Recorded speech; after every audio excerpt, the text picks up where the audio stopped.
Chief of Police is a title typically given to the head of a police department, but that simple definition gets very confusing very quickly. Sheriffs are the name we give to elected officials who preside over county law enforcement in the U.S., while chiefs of police typically preside over municipal police agencies. Sometimes chiefs are elected, sometimes they're appointed by a mayor or city council, sometimes they are selected through the Civil Service Act, sometimes they're not called chiefs of police at all. Police commissioners are another term frequently found in the larger metropolitan areas. Chief. When we talk about the police chiefs, we're talking about the head of a municipal police department, not affiliated with the local sheriff's office. What do chiefs do? Sorry to make you laugh, it wasn't a trick question. Chiefs of police are typically responsible for operational oversight, budgeting, planning, discipline, direction, regulations, communications, and in smaller agencies, general police work. All at the behest of a governing body, either mayor or city council. It's not an easy job. I rose to the highest levels of administration in my police department. I was third in charge. So while I didn't ever actually do the job, I did learn one thing. You can't pay me enough to do it.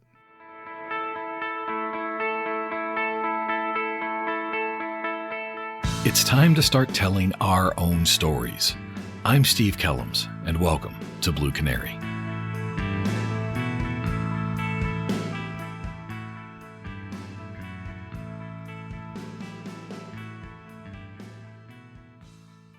George Sippert spent 32 years serving the people of Flint Township, Michigan. Flint Township is located on the west side of the city of Flint, Michigan. He took over as chief of police in 2004 and served until 2018. Throughout his career, Sippert also served in various roles including field training officer, firearms instructor, school resource officer, community policing division commander, and motorcycle unit commander.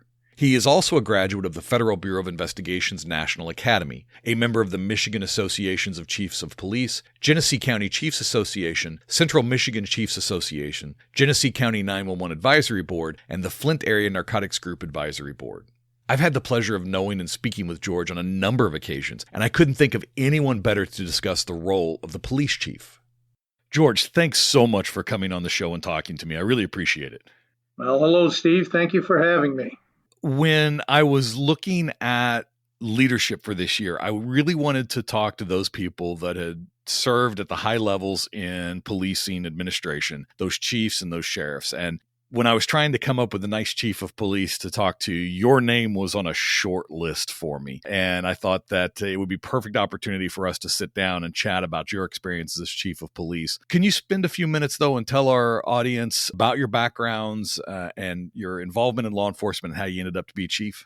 Well, when I began my career in law enforcement in the 1980s, it obviously was a different time. And I applied with an agency that was close to my home. I didn't live directly in the municipality, but I lived close by, was very familiar with it. So when I applied and received the position of an entry-level police officer, I never at that time envisioned ever becoming chief with that organization. I was never that type of individual that had a plan, a 2-year plan, a 5-year plan, a 10-year plan, a 20-year plan. I never thought of that formally. And so when I came on the agency, I worked basically 5 years as a patrol officer and then was interested in investigations and then after investigations, back on the road as a sergeant, and then eventually lieutenant, and eventually chief of police. And it just kind of was one step after another. And I always felt challenged and wanted to make a difference and moved up through the ranks that way. So you spent your entire career at one agency in Michigan, and that's a little unusual, at least when you start looking at chiefs. A lot of times people move up to those higher administration ranks, and then they move on to a different department to move into those chief's positions. How was it like taking over as chief of police for an agency you'd worked your entire career at? Well, I think it has its unique challenges, different from what a chief from the outside faces. And in some ways, it might be easier because you're familiar with the individuals and they're familiar with you, but in another way, it makes it more difficult. And I do believe that making changes is more difficult because of just the history with individuals. When you talk about making changes more difficult, do you think is it that fight against the "we've always done it this way" crowd? Yeah, there's a lot of that going on. If you really want to make changes, of course, you run into a lot of opposition from individuals that were comfortable with the way it was before or the direction it was going in before. And so, and you probably, and in my case, as a sergeant and lieutenant, were supportive of that direction that my predecessor was taking the agency. And then when you become chief and you've got different ideas, it causes a little bit of, well, I don't know the exact word to use, but it causes a little bit of conflict because you're changing things that with your prior administrator you were supporting those. So you kind of have to explain your position, and some people will accept it and some people won't. So when you look at your leadership positions as you moved up, the sergeant, the lieutenant, and then the chief of police, did you ever find yourself in a leadership position that was not formally recognized as a leader amongst your peers? And if so, when was that, and how did that affect your leadership style later on in your career? For me individually, I don't recall any circumstances where that was blatantly obvious. I had been served as a field training officer for many years, but that's somewhat of a recognized leader as well. Even serving in a leadership role within the union, the supervisors union, I did that for a few years as well. I guess you're recognized as a leader, but I don't really recall anything, because I seem to move up through the ranks rather quickly at times. And so I did recognize that trait in a lot of individuals that I hired in with and that for years didn't get promoted. And I saw that trait within them. But I'm not so sure that I can't, really, that doesn't stand out to me. Well, that brings me to another question that I think is kind of interesting. As you moved up through the ranks and, of course, ultimately achieved that chief of police position, you were passing over other people that were in those same ranks or maybe had been there longer. What kind of pressures did you have to deal with internally from peers, from peer sergeants or peer lieutenants as you made your way through at the department? Yeah, that was always forefront in my mind and I was always sensitive to that. And I recognized that because, yeah, there were some individuals that were my supervisors for many years. And I thought they were good supervisors. And eventually I became their supervisor. I always tried to tread carefully in those areas, not to be, to recognize their experience and their skill set and the job that they were doing. Some of them never aspired to go up higher in rank. Others did. And yeah, those were real challenges, particularly when I obtained the position of chief. At that time, there were 4 lieutenants, and there were some hard feelings, and we had to deal with some of those issues. I always kind of joke that at times within an organization, when those promotion times happen, the daggers come out and everybody tries to stab each other in the back looking for those promotions. And it can get really nasty, again, moving up through the ranks within your department. Did you find that to be the case? I know you said that they had some hard feelings after the fact, but did you see some of that sabotage going on before those promotions? Yeah, that did go on, where rumors were started, and things that just weren't even factual were brought to the public body that was doing the hiring, the township board. And we dealt with those, and I always dealt with those directly. And being a civil service chief, that allowed me to do that.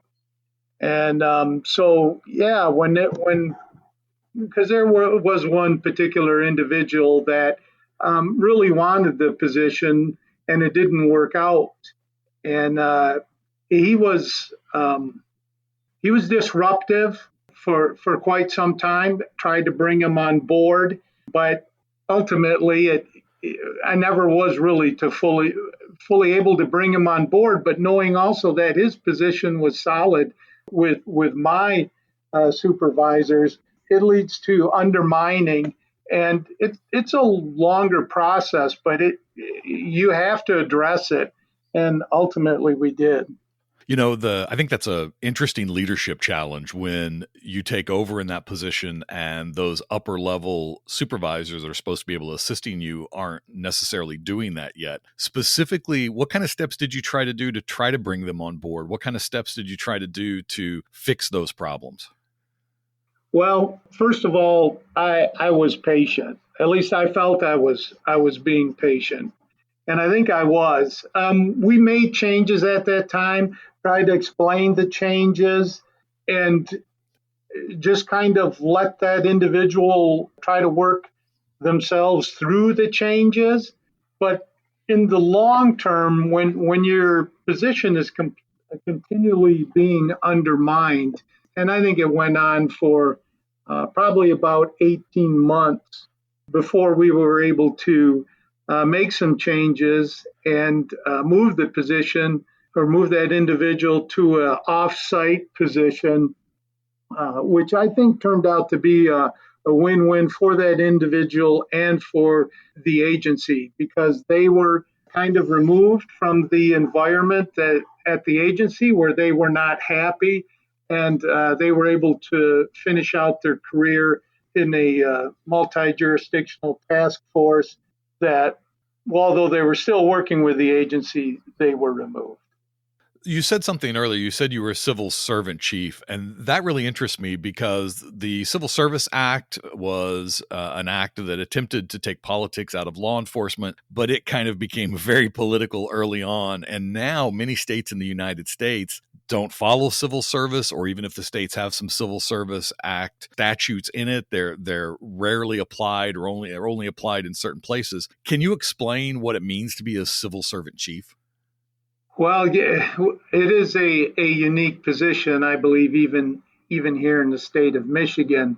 And when I compare it to all the different types of ways that police chiefs are appointed or selected, I don't think there's any perfect system, and the civil service system is not perfect either. But it is unique in that the testing and the selection process is defined in the act, and it is a civil service commission that oversees that. So the municipality doesn't have direct input, but still has a lot of influence. But once the list is established, you have to follow the scores on how they're established. And our scores were based on a written examination, which was a test which was purchased from a company out of state, and it was a written test based on the police chief position. And then the interview was done by a board, a panel of three, and they were selected by the Civil Service Commission. And as candidates, you had no idea who was going to be serving on this panel until you showed up for your interview. And so a combination of those two were set to establish a eligibility list. And from that, they began at the top of the list and moved their way down as openings occurred. And that was for all ranks within the police department, including the chief of police.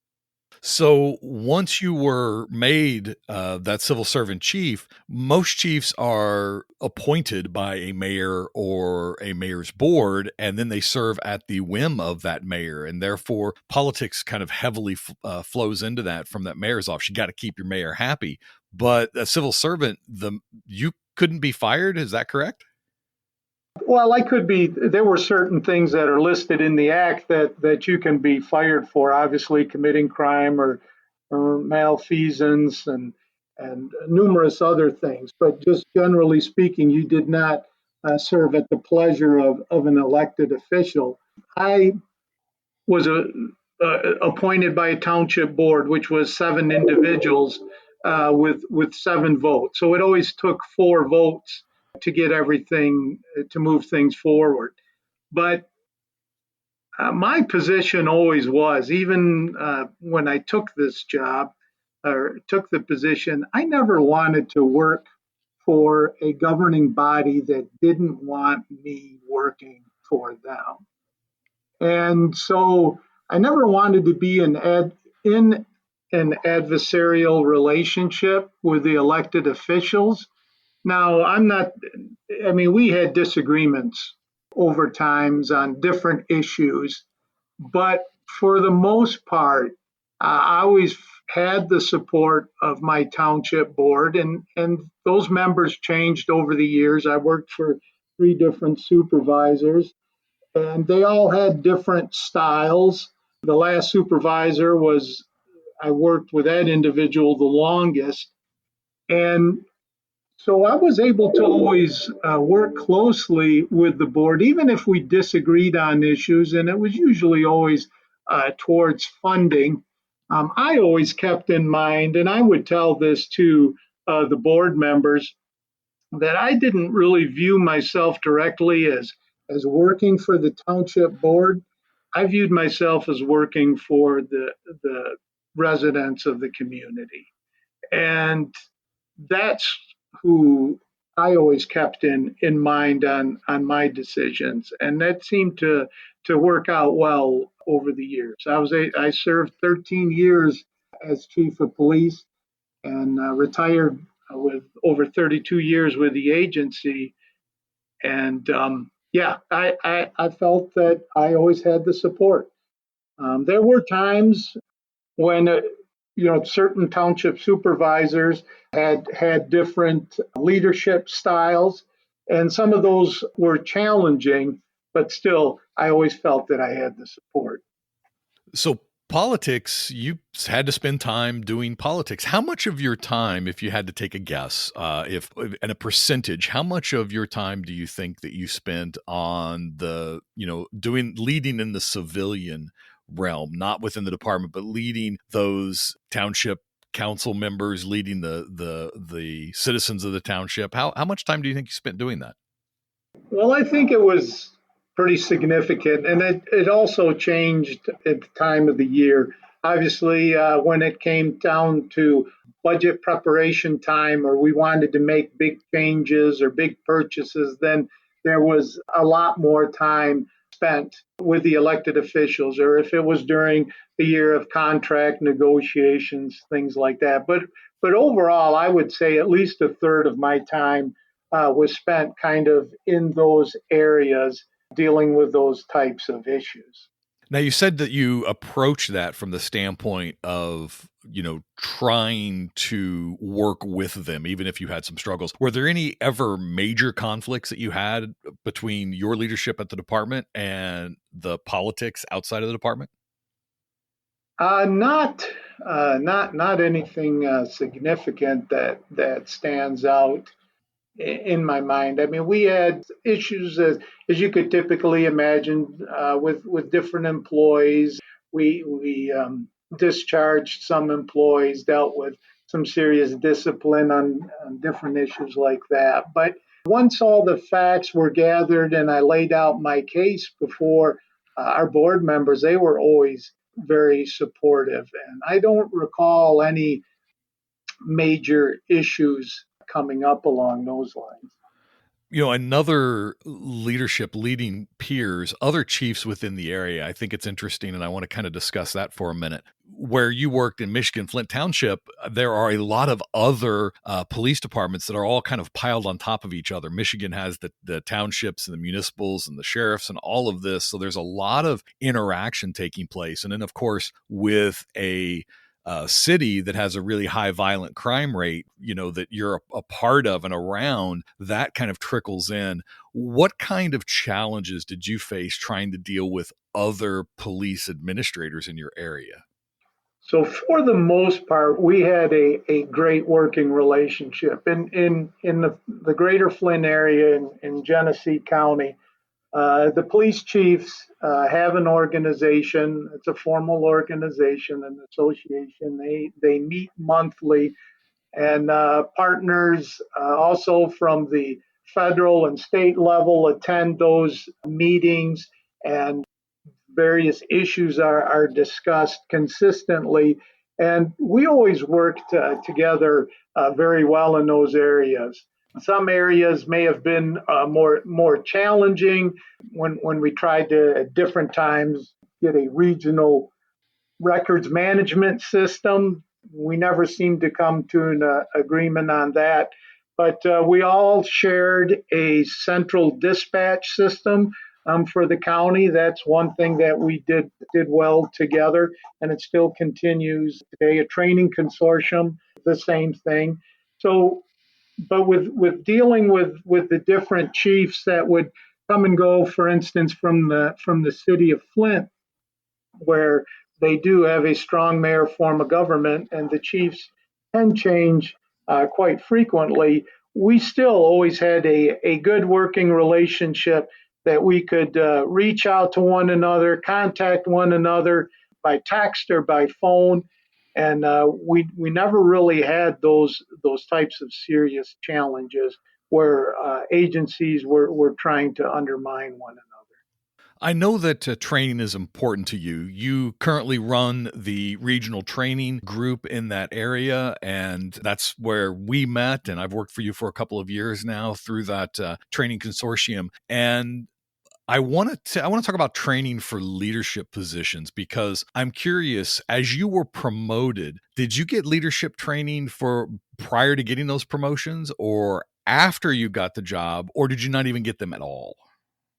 No, we my predecessor was very proactive in providing training to those coming up through the ranks. And when we were on a promotional list, I know when I was on the list to become a sergeant, we were immediately sent to a 2 week supervision school offsite. And throughout my career, my predecessor would always encourage and make available different training topics to do with leadership and supervision.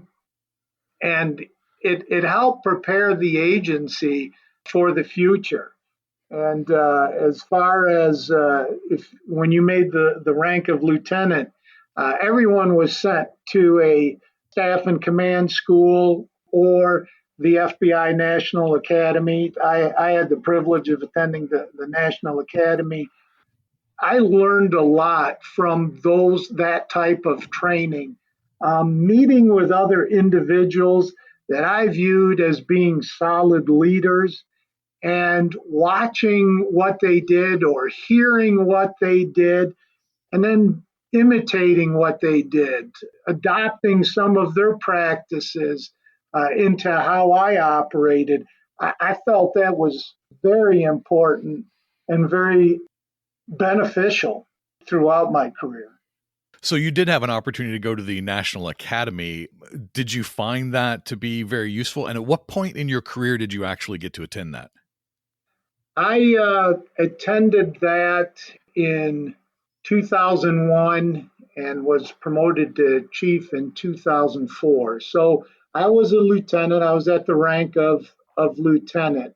And I found it hugely beneficial. And I've often said if you could only pick one thing to prepare you to become chief of police, I would recommend attending the NA. The environment there is unique. You're away from home. You're immersed with your colleagues. So not only do you have the formal training, but you have a lot of the informal discussions that go on. You're living together. You're staying together, and you just can you can make of it what you like, I suppose. But there's so many positive things that you can take away from that, and through your relationships that you have with those around you. Do you think that there's a problem with that only being at the higher levels, or do you think that would be beneficial if they could move National Academy down to lower ranking officers?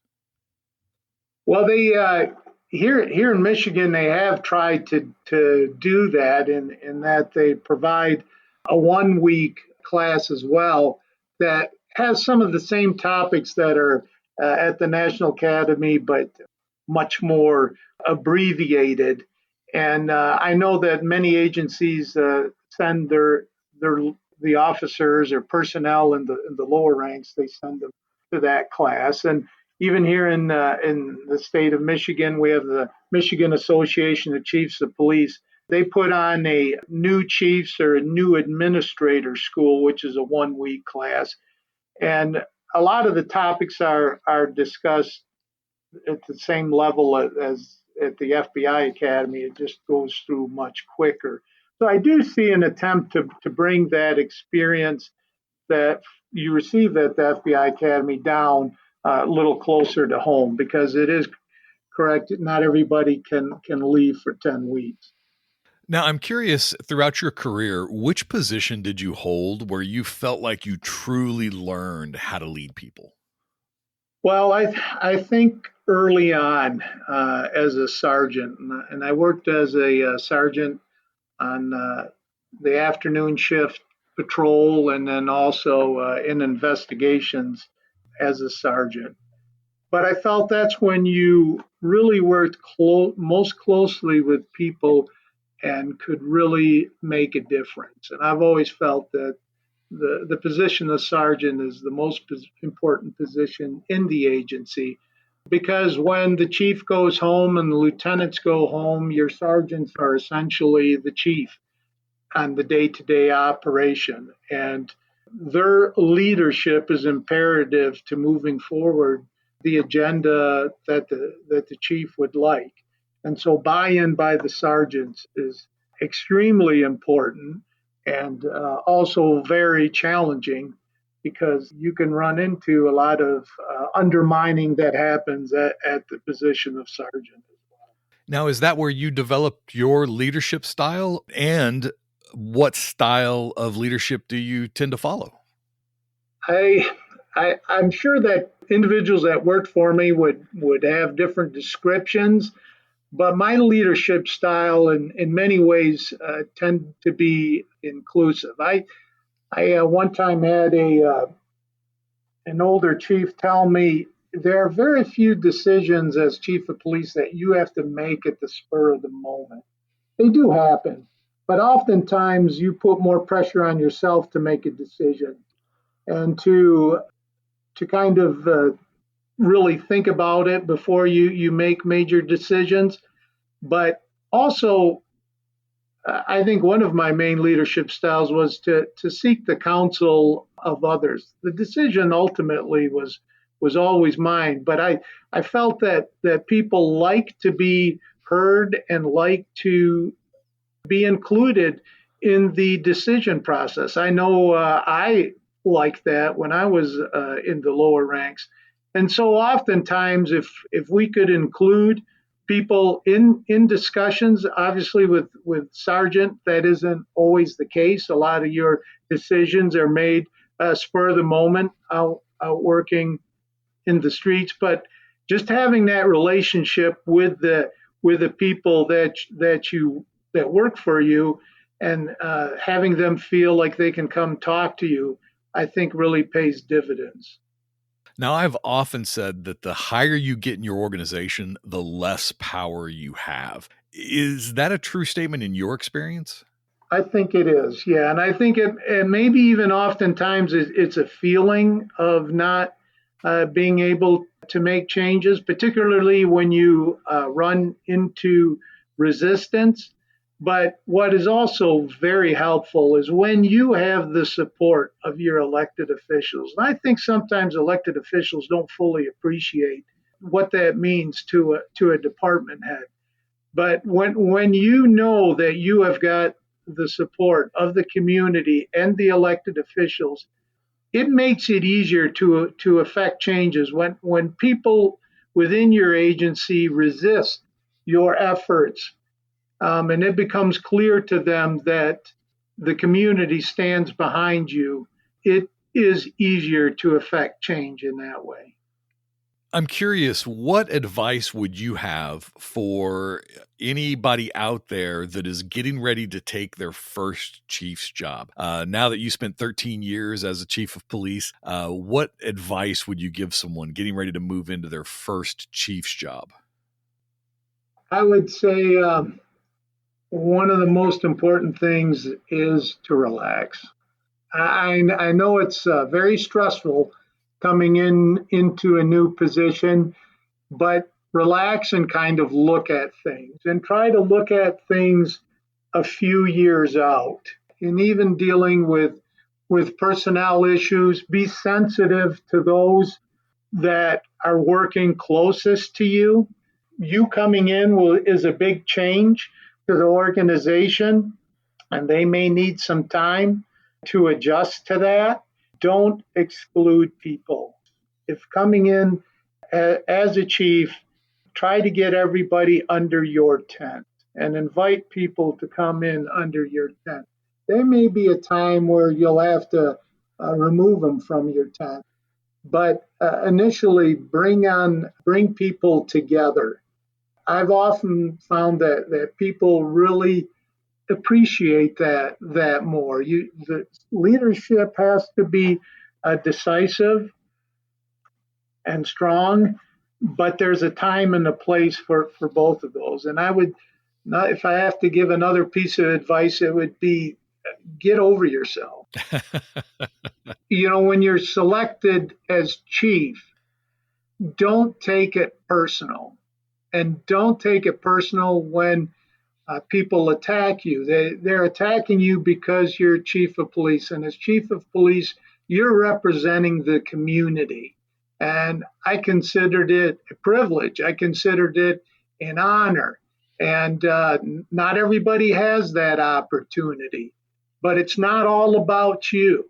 And it's about your agency. And it's about you advocating for your agency and advocating for the community, because ultimately it's the safety of the community that you're concerned with.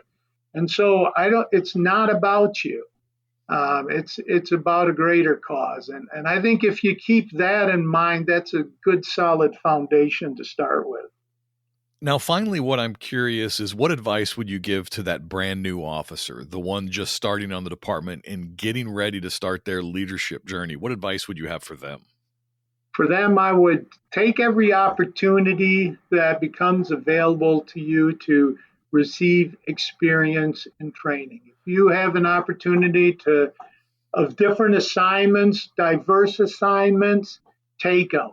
If you're ever given the opportunity to take a promotional exam, take it. I know I've heard younger officers say, well, I don't want that position right now. Fine. Take it anyhow. Get the experience that you can, and don't burn bridges. Throughout my career, and I remember the individuals I knew as a young officer, you often think, well, my relationship with them will be short and I'll never see them again. In over 32 years, many times I would start have an opportunity to work with people that I hadn't worked with for 15 years.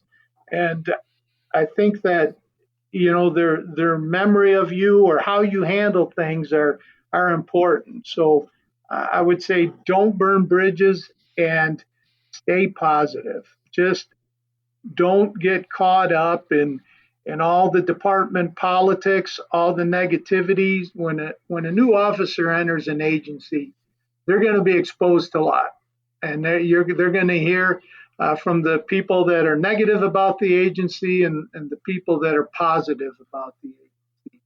Just kind of take it all in, listen to it, and then ultimately it's your decision how you're going to move forward. It's your decision on how you're going to handle it and what your attitude is going to be. And don't let other people dictate what your attitude is going to be.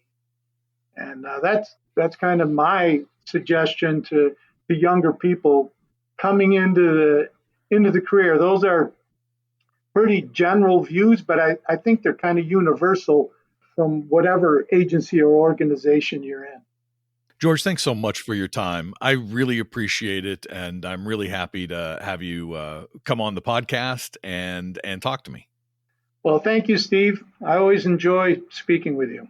And that's the story we have to tell. Thank you for joining. As always, I'm curious what questions you're getting asked.